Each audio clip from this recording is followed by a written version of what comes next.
First we do this multiplication, 1 over 5 times 5. We can easily cancel this 5 and this 5. So here we have just 1. And 5 divided by 1 gives us 5.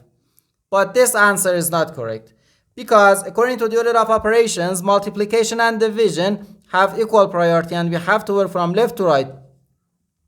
So here, first we have to do this division, then this multiplication. If we do this multiplication before this division, it is wrong.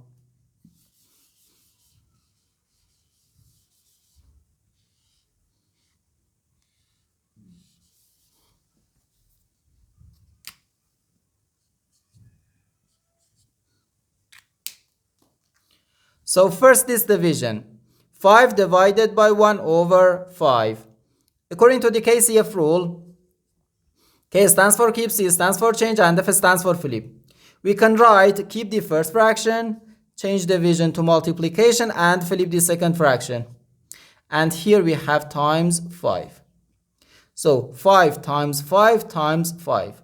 5 times 5 gives us 25. And 25 times 5 is just 125. And this is our final answer to this problem. The correct answer is 125.